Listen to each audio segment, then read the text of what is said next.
Okay, so this is video number 3 in the series of red flags of a narcissist. Red flag number 3 is a good listener. Narcissists and other manipulative people, such as antisocials, which are also known as sociopaths and psychopaths, cult leaders, which are probably also actually narcissists or antisocials. But they just have formed a cult. So they're really the same person. They do this. They do so many of these same stages of a narcissistic relationship. And so there's this whole like idealized phase. This is what I'm talking about in these first few steps. You've got love bombing, you've got rushing intimacy, you've got being a good listener, you've got charming, you've got mirroring. So really it's like the first 5 main red flags are seen with highly manipulative people. Being a good listener. So why? Because some people, when they think of a narcissist, they think, well, wait a minute, aren't narcissists like bad listeners?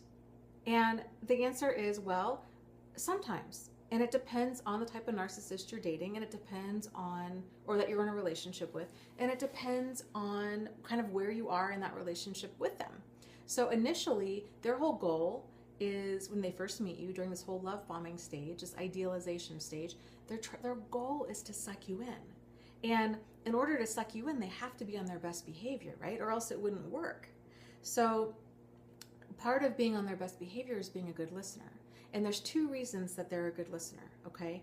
So the first reason is it makes us feel really heard.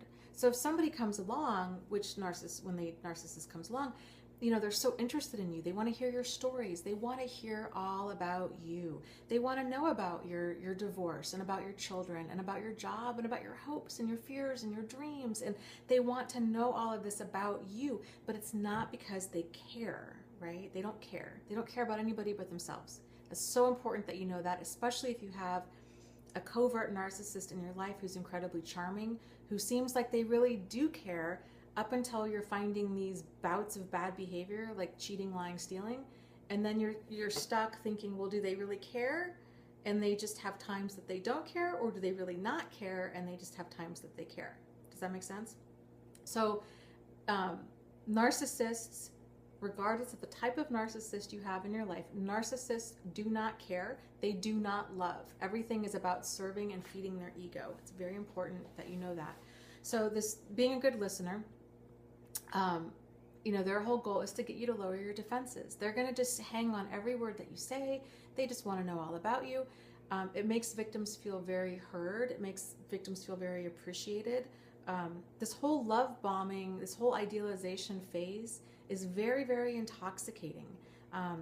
You know, this is why it's so hard for outside people to understand what it is about narcissistic relationships and why victims have such a hard time leaving. A lot of it's during this idealization stage. It's so intense. They lay it on so thick that it's hard to describe to anybody unless you've really been through it. And you know, you look at different cults, right? I think it was the Heaven's Gate cult. You know, a lot of those cult members, they were engineers. So it's not like it's just stupid people that fall for this. It's not. It tends to be very, you know, intelligent, educated, you know, grounded people, but it's such a deep drive within all of us to feel appreciated, to feel heard, to feel important. And so when somebody comes along and they're able to provide this to another person, especially if this person is, you know, they're feeling they're vulnerable at this point in their life, it's really easy for them to get tangled up together. And I talked about this in another video on, I think it was called, Do I Attract Narcissists? You know, I don't think that people attract narcissists. By and large, I really, really don't. I think narcissists are attracted to vulnerabilities. So if a person's projecting, you know, this air of being vulnerable, whatever that might be, and because we're all human, we all have vulnerabilities, and you're going to have vulnerabilities throughout your life. So it's not like if you quit being codependent that you're going to quit attracting narcissists. It doesn't work that way. Like, that makes me crazy when I hear people say that, because it's such dangerous logic. Narcissists are con artists. First and foremost, they are emotional con artists. So they're going to be attracted to any chink in like your emotional armor. So it could be codependency. If you're codependent, I highly recommend that you work on that, right? It'll make your life a lot easier.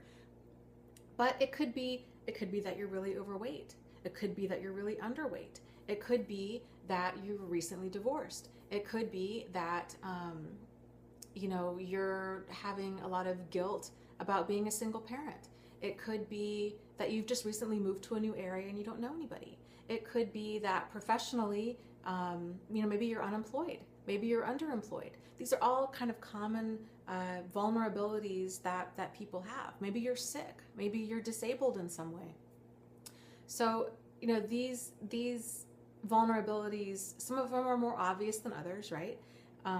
But narcissists just look for any chink in a person's armor that they can go after.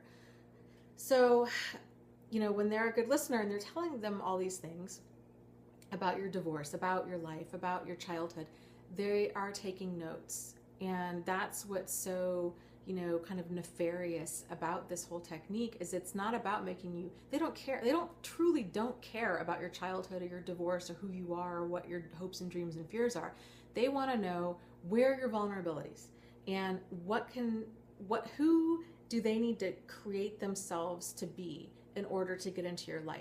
It's kind of like the movie Terminator 2, if you're familiar with that. I love the Terminator series, so I make a lot of Terminator references. I apologize, but it's like Terminator 2.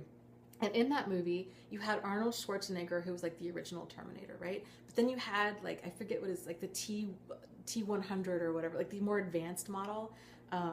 And that guy had he had different masks, right? He was able to shapeshift into being different things. His character starts off first as a cop, and then it's as John Connor's foster parents, and then it was as Sarah Connor. And it was all of these things, and his whole goal was to destroy John Connor. And that's really kind of, a narcissist works in a very similar way. They have their target, they have their mission, and then they go after it with everything that they have. So they're listening to you, trying to figure out what do you need me to be, and then they're going to start putting on these different masks. If you've ever been with a narcissist for any length of time and you start seeing these masks slip, or maybe the relationship ends and then all of a sudden they are a totally different person. Maybe, when you knew them, maybe they were, maybe they were Buddhist, maybe they were, very, they didn't want to get married, they didn't want to have children, they, were really kind of projecting everything back as to what you are. But next thing you know, during that discard stage, they've upped and left you for somebody else, and now all of a sudden they're a Christian, and now all of a sudden they're getting married, and now all of a sudden they want to have 10 kids. What happened? And the reality is, it's because they don't have their own personality. There is nothing there. It's all surface, right? So they're just putting on these different masks to figure out what they need to do, how they need to manipulate. So that is red flag number 3, a good listener. Red flag number 4 is charming. It's coming up soon. I'll see you soon.